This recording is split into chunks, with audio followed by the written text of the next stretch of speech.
भक्तों राम राम, राधे श्याम। भक्ति भावित रेणु रस्तोगी चैनल में मैं आपका स्वागत करती हूँ। तो जिनका आज जन्मदिन है उन सभी को हार्दिक शुभकामनाएं, और जिनकी मैरिज एनिवर्सरी है उन सभी को हार्दिक शुभकामनाएं, और सभी को नवरात्रों की हार्दिक शुभकामनाएं। तो आज की वीडियो रहने वाली है कि हम नवरात्रि पर किस तरीके से माता का आवाहन करें और घट की स्थापना कैसे करें और हमने पूजा कैसे करनी है। तो भगवती उमा माँ पार्वती जगदम्बे भवानी आपके ऊपर कृपा दृष्टि बनाए रखें, और अन्य क्षेत्र की भी भगवती अन्नपूर्णा देवी के नाम से जानी जाती हैं। तो ये विद्या देवी सरस्वती और उमा माँ पार्वती जगदम्बे भवानी आपके ऊपर कृपा बरसाएं और सबके घर में धन लक्ष्मी का वैभव आए। तो अब वीडियो शुरू करते हैं। तो हमने मैया को तैयार कर लिया है और अब करते हैं घट की स्थापना और मंदिर की तैयारी। तो भक्तों सबसे पहले आपको क्या करना है, मैया को ड्रेस पहना लेनी है एक दिन पहले ही। जो भी आपने ड्रेस पहनानी है वो एक दिन पहले ही पहना लेनी है। तो ये परंपरागत होता है कि किसी के हाथ तो कपड़े बदलते नहीं है, लेकिन माता का जो है स्थान जहाँ स्थिर हो जाता है, एक बार बिठाने के बाद वहाँ से उनको उठाया नहीं जाता। तो आप सबसे पहले चौकी पर लाल कपड़ा बिछा लें, और उस पर मैंने मैया को पधार लिया है। और मैया को पधारने के बाद हम यहाँ पर करेंगे नवग्रह की स्थापना। तो भक्तों आप घट में भी नवग्रह की स्थापना कर सकते हैं, और यहाँ पर जैसे ये मैंने कपड़ा बिछा लिया तो यहाँ पर भी हम नवग्रह की स्थापना कर सकते हैं। तो करते हैं वीडियो। तो भक्तों ये मैंने यहाँ पर चौकी पर ले लिए हैं पीले चावल। तो इससे हम करेंगे घट की स्थापना। तो घट की स्थापना के लिए पीले चावल, मतलब सफ़ेद चावलों में हल्दी लगा कर रख दें तो पीले चावल तैयार हो जाते हैं।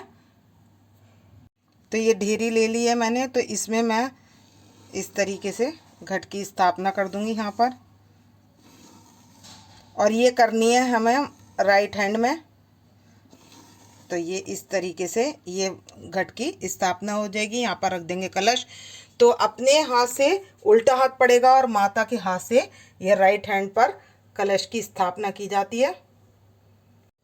तो भक्त मैंने हल्दी और चंदन से लगा लिया, ये 8 टीकी लगा ली है, और ये बना लिया है मैंने सतिया, और इस 2 बना लिए डंडे, और इसमें गंगा जल मिलाकर गले तक ले लिया है पानी।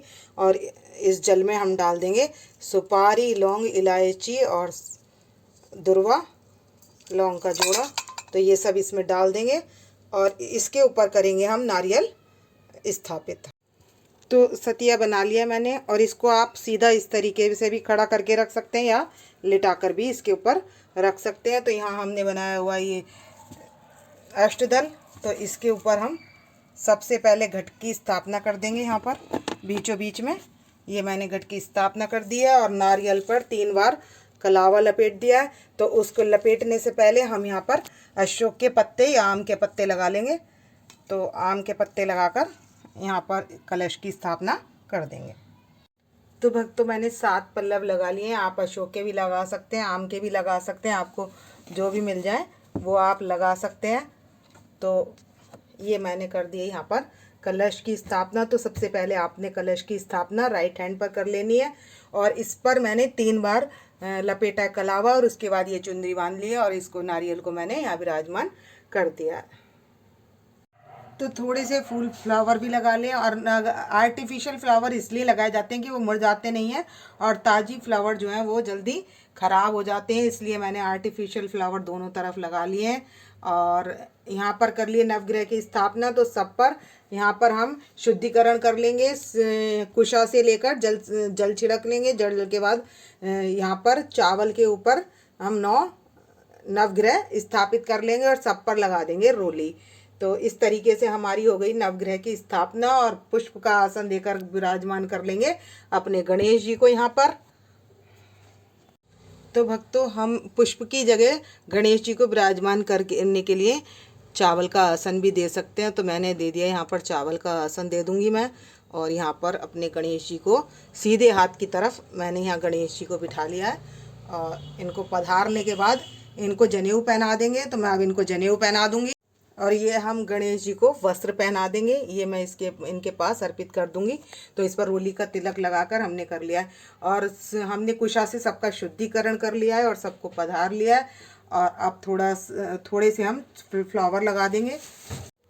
तो हमने ये ज्वारे बोने के लिए ये 8 तिलक लगा लेने हैं इस पर, कटोरे पर। और इसके बाद हमने इसमें अंदर जौ डाल देने हैं। तो जौ हम एक दिन पहले भिगो देंगे और हमने इसका भी पूजन कर लेना है। और इसमें जिस दिन हम सुबह को करेंगे तो सुबह मुहूर्त है 4 बजे से लेकर 6 बजे तक का और 9 बजे से लेकर 12 बजे तक का। तो आप जब भी उचित समय समझें, आपको जो जल्दी उठते हैं तो वो सुबह 4 बजे कर लें, 4 बजे के बाद ब्रह्म मुहूर्त में कर लें, और बाकी फिर 9 बजे के बाद 12 बजे तक वो भी मुहूर्त अच्छा है तो उसमें भी आप कर सकते हैं। तो सब पर सबसे पहले क्या करना है, छींटा लगाना है।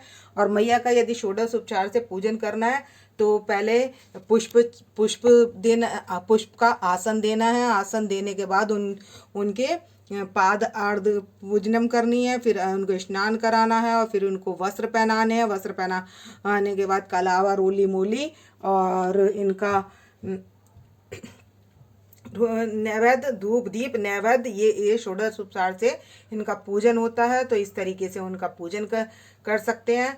तो और सब पर पवित्रीकरण कुशा से कर लें, जल छिड़क कर, और सब पर तिलक लगा लें। तो इस तरीके से ये ज्वारे हो गए। और अब जोत जलाएंगे तो अखंड जोत के लिए आप देसी घी से, तो ये हमने लगा लिए पुष्प, और यहाँ पर भी हम पुष्प चढ़ा देंगे नवग्रह पर। तो भक्तों, ये मैंने माता के श्रृंगार का सामान रख लिया है, काजल वगैरह, सिंदूर वगैरह ये सब ले लिया है। और ये सिंदूर हमें माता के लगाना भी है, और अब जो उंगली पर बचेगा वो प्रसाद स्वरूप हमें ग्रहण भी करना है। तो अब मैं लगा दूंगी इत्र। और यहाँ पर ये जो है मैंने जोत की तैयारी कर ली है। और ये जोत पर भी हमने 8 लाल बिंदी और 8 पीली बिंदी, मतलब 8 ही 8 लगेंगी, नीचे भी और ऊपर भी वो लगा लेनी है और हमने जोत जलानी है। तो उसके लिए हमने यहाँ पर फल, ये मेवा ले लिया साथ के साथ, और ये मैंने स्तंभ वाला दिया भी जला लिया ये। तो भक्तों, मैंने ले लिया ये केसर का इत्र। तो ये मैं मैया के भी लगा दूंगी और अपने गणेश जी के भी वस्त्रों पर लगा दूंगी। तो इत्र की सेवा जरूर देनी है। और जैसे आप नवग्रह, जैसे आपके मंदिर में अगर जगह कम हो तो 8 रोली की बिंदी पान के पत्ते पर लगाकर पुष्प और चावल ये सब रखकर इस तरीके से आप वहाँ भी नवग्रह कर सकते हैं। और नहीं तो आप जल में भी नवग्रह का स्थान दे सकते हैं। चावल के द्वारा चावल डालें और सोमाय नमा और राघवाय नमा, केतवाय नमा, जो शनिश्चराय नमा। तो इस तरीके से आप नवग्रहों के नाम लेकर उसमें भी स्थापित कर सकते हैं और ऐसे भी स्थापित कर सकते हैं। और मैंने पुष्प इनके पास रख लिए, तो इस तरीके से कर सकते हैं पूजन। और हमने फल भी रख लेने हैं, तो जो भी सीज़न के फल हैं हम 2-4 फल वो भी रख लेंगे। और ये श्रृंगार का सामान भी रख लेना है। और अब हम करेंगे आरती धूप दीप जलाकर। यहाँ पंचमेवा ले लिया, गिरी, छुआरे, किशमिश, मेवा, ये 5 चीज़ें जरूर होनी चाहिए। तो इसके बाद आरती में धूप दीप और कपूर, इन तीनों से करनी चाहिए। तो इसका भी, इस दीप का भी पूजन होगा, इस पर भी रोली का तिलक लगेगा। जो हम आरती करेंगे इस पर भी तिलक लगेगा, और जो हम अखंड जोत जलाएंगे इस पर भी रोली से तिलक लगेगा। और तिलक सब पर 8-8 लगेंगे, जो भी हम दीप, तो सब दीप का पूजन होगा। तो भक्तों, घर में सरल विधि से हम नवरात्रि की पूजा किस तरीके से कर सकते हैं, तो मैंने इस तरीके से की है तैयारी। तो आप भी अपने घर में मैया के नवरात्रों की तैयारी इस तरीके से कर सकते हैं। आप व्यवस्था देख लें, पान के पत्ते पर रखना हो पान के पत्ते पर, या इस तरह मैंने जैसे फूल वगैरह लगाकर, आर्टिफिशियल फूल वगैरह लगाकर जो की है उस तरीके से भी कर सकते हैं। तो भक्तों, मैं षोडश उपचार और बता देती हूँ। षोडश उपचार में पहले चरण धुलाए जाते हैं, पाद आचमन करा जाता है, उसके बाद सबसे पहले पुष्पों का आसन दिया जाता है, फिर चरण धुलाए जाते हैं, फिर स्नान कराया जाता है, स्नानम, और उसके बाद इनको वस्त्र पहनाए जाते हैं। उसके बाद रोली मोली से इनका तिलक वगैरह ये किया जाता है। और इसके बाद हमने इसमें पान चाहिए, और ध्वजा, सुपारी, ध्वजा, नारियल ये भी चाहिए। ये नैवेद्य में आ जाएंगे। और इस तरीके से, और मैया के वस्त्र, फूल, माला, और ये सब चीज़ें मिला के हो जाती हैं 16 चीज़ें।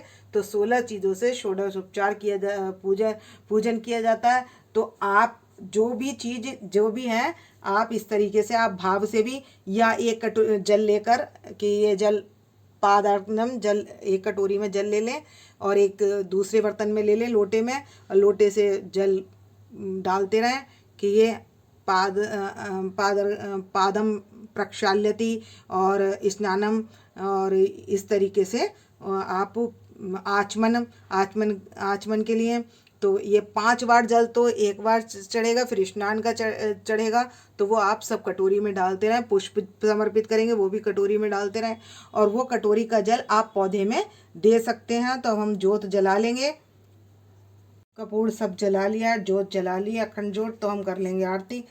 तो ओम जय अम्बे गौरी मैया जय श्यामा। तो भक्तों, हमने एक पान जो है, जो मीठा पान होता है, वो हमें प्रसाद के रूप में जरूर रखना है।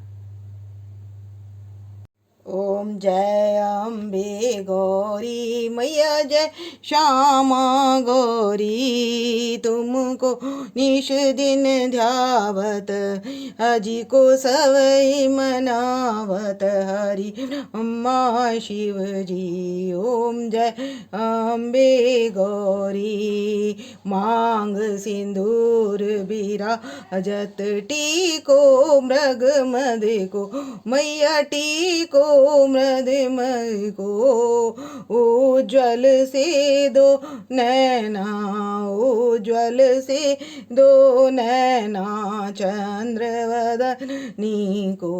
ओम जय अम्बे गौरी। तो भक्तों, आप अम्बे गौरी की भी कर सकते हैं और आरती कर सकते हैं। अम्बे तू है जगदम्बे काली, जय दुर्गे खापर वाली, तेरे ही गुण गाएं भारती ओ मैया हम सब उतार तेरी आरती नहीं मांगते। तो हमने शंख के जल से जो ठंडी कर लेनी है, तो शंख का भी हमें मतलब जल से छींटा लगाकर उसको भी, या शंख धोकर उस पर हम लगा लेंगे रोली का तिलक। रोली के तिलक 8 ही लगेंगे, और हम घंटी का भी पूजन कर लेंगे। तो जैसे ये घंटी है, तो इस पर भी हम 8 रोली के तिलक लगा लेंगे।